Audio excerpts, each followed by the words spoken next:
deegaan ahaan hay'adaha garsoorka sooyaalkii taariikhda la soo maray ee deegaankeena maanta meeshaan taaganahay iyo hadda ka hor meeshaan aan taagnay farqi aad u ballaaran baa u dhexeeya.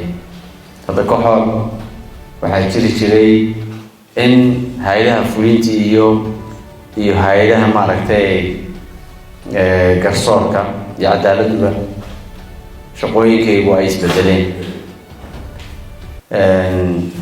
maxkamaduhu inta badan waxay ahayd magac ku yaal,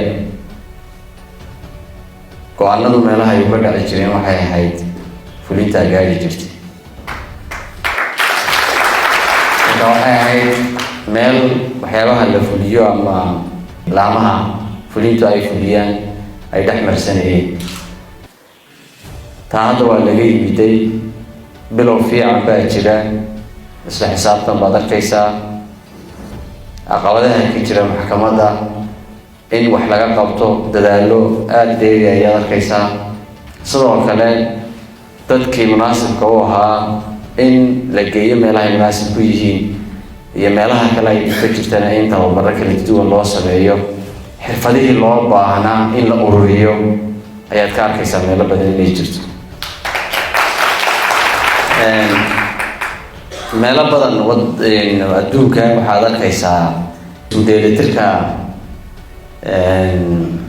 qaybaha dowladda marka ay jirto waxyaabaha inta badan dowladda badbaadiya. tiirka ugu muhiimsan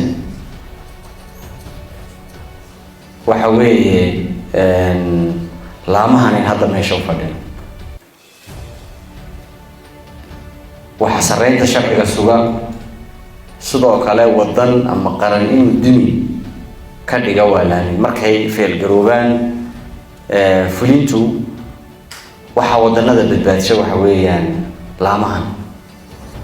markaasaa darteed waxaa loo baahan yahay kaalinta ugu muhiimsan ujeedadeenu aasaasannahay in wax laga qabto oo laga maarmaan.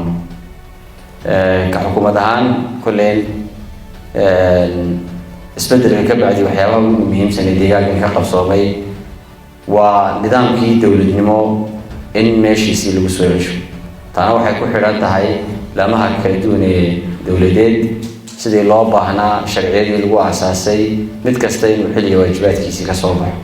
fulinta waad arkaysaan deegaan ahaan kor ilaa hoos dib u habeyn baa lagu sameeyey. haday hogaamin tahay dib u habeynta maanta waxaa ka arkaysaa in natiijo ballaaran ay keeneen.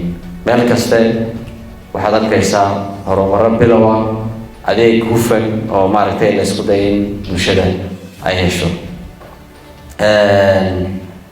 sidoo kale baarlamaanka waad garanaysaa culeysyo badan ba hadda ka hor ka jiri jiray, xor ma ahayn.